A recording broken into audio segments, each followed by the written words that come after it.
everybody, welcome to Dark Art tutorial number 2. Again, we're here in my studio. Show you around. That's one of my guys up there. Right here I'm kind of working on the side, I'm working on a haunted dollhouse. If any of you want haunted dollhouses, just please feel free to let me know, because I will, I could make one for you. It's a crock of shit. Just email me in the link section down there by the comments description. Okay, that one I'm working on the shingles. It should be done pretty soon.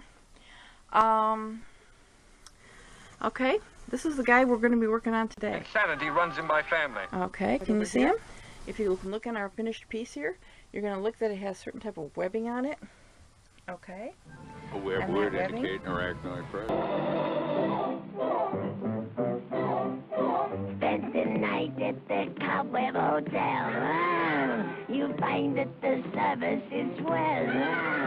Now you needn't be shy. I won't harm a fly. Spend the night at the Cobweb Hotel. It's nothing but spider webbing that you might have left over from Halloween. Also, we have those bumps on there. They look like a little bumpy. That's nothing but lentils and beans. Okay, so go gather up some supplies and we'll get started. A lot of people don't realize this, but you can put your weed in there.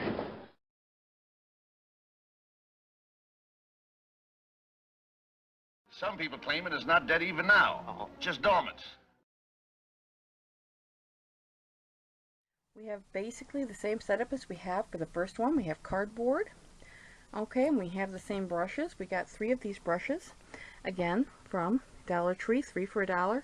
I have my glue gun. Frankenstein made a monster by sewing together parts of old dead bodies. Piece of junk, actually. We all go to the mad sometimes. Store because of Halloween, because it has no legs. So I figured, what are you going to do with that? If you like to do dark art, one of the options that you do have is finding old Halloween things that you're going to throw out, Halloween decorations, and remake them Halloween masks. Sorrow, is it really you? Yeah. Yeah, baby! Yeah. You can't sculpt. Remember, I'm talking to newbies here who don't feel like they can sculpt or draw. That's who I'm targeting right now. A few tutorials down the road, we will be making things by hand, sculpting by hand, and such, but right now we're going to use things that we find around the house that you have. Alright, so right now, go check. You might have something in your house that's similar to this. It might be an old Halloween decoration, or you can probably find something on eBay. Again, I'm using the same paint that I used for the other tutorial. This paint is going to be the Mist Tint that I got at Ace Hardware. I always want to mention Ace Hardware on Archer Avenue. I'm in Chicago and they're always really nice to me when I go in there. This is a mist tint. It's usually like $30. I got it for $10. And this is another mist tint. And again, usually about $15. I got it for like $5. Okay, so hold on. We're going to go get started. So all you need to do this is going to be another wall tutorial. It's going to be another wall art tutorial piece. So what we're going to do is we're going to stick with the cardboard background. So grab yourself some corrugated cardboard, some brushes, some paint, a glue gun, and some type of Halloween decoration, and you'll be ready. What we're doing now is, if you're familiar with our first tutorial on how to make a dark art piece, what we did was we scored our cardboard, which means we took pieces and we ripped them off to just to get little backgrounds and make little dents and things in it. Again, after you're done, okay, scoring. Remember, if you shake it more than twice, I want you to take a look. What I did was I just cut it this way. I just cut it almost like that, all the way around here, almost in the shape of a tombstone. Okay, just to give it a little shape, just kind of make it look a little different. It's just going to be a wall piece. Okay, so what we're going to do now is I'm going to fasten him down. Now remember the type of paint that I said that I purchased? I purchased the mist tints. The mist tints are something you can go to your local Ace Hardware. Okay, I always like to talk about my Ace Hardware. They are really nice people there, and it's a very small one, but they're always very nice to me. And it's on Archer, and it's on Archer Avenue in Chicago, south side of Chicago, Garfield Ridge. I think it's just called like Garfield Ridge Ace Hardware, and they're really nice there. So I always get good paint. But again, we're going to keep the tradition going that we did with the first tutorial, and I'm just going to keep using the brown and the white.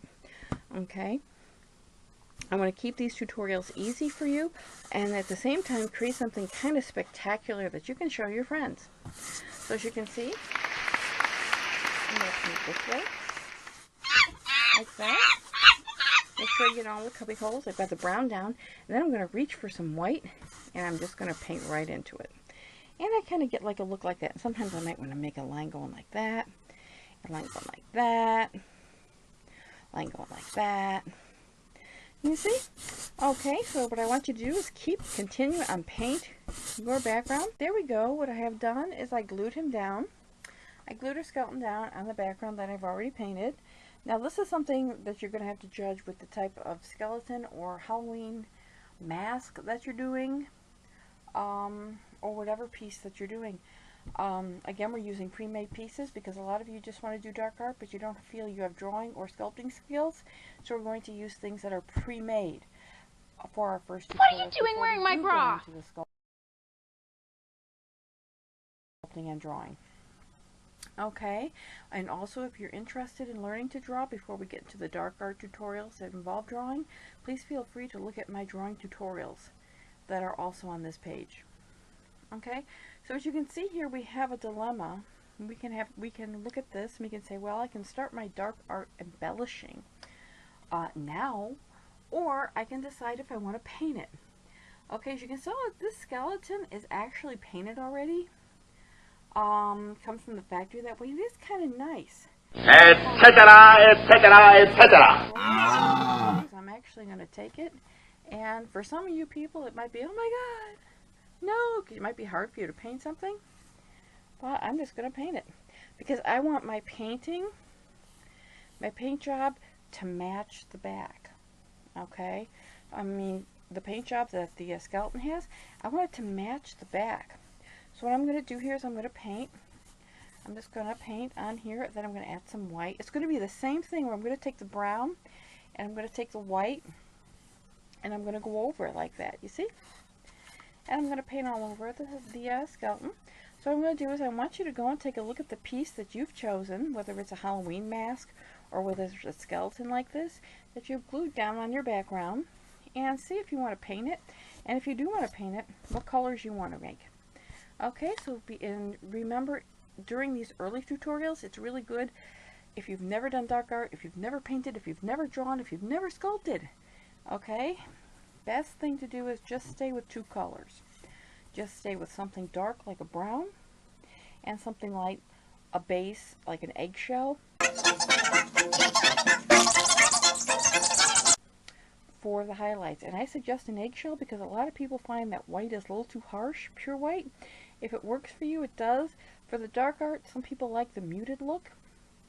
So what I'll do is I'll finish painting this and I'll come back for the next segment. Start the embellishing section of our dark art project. Okay, as you can see here, we've got our lovely skeleton here, and we painted it. We have our background of cardboard, and you know what I have here, what I'm going to embellish with? Take a look at this.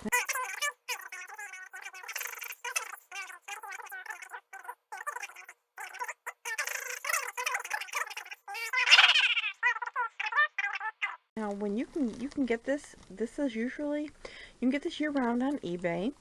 And of course, at Halloween, you can get it during Halloween at your, favorite, drugstore. This is just spider webbing.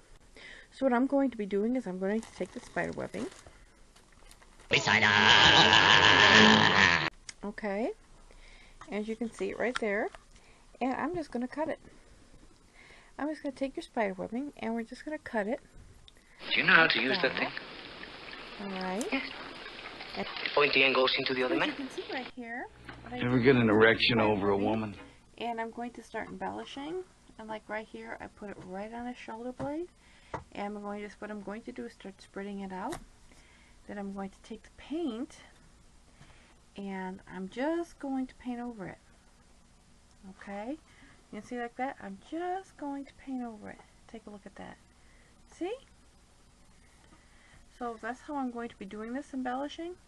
I'm just going to take the spider webbing and stretch it all around just like you would any other type of spider webbing, whether it's your railing, and after which you're going to put it in place and you're going to paint over it.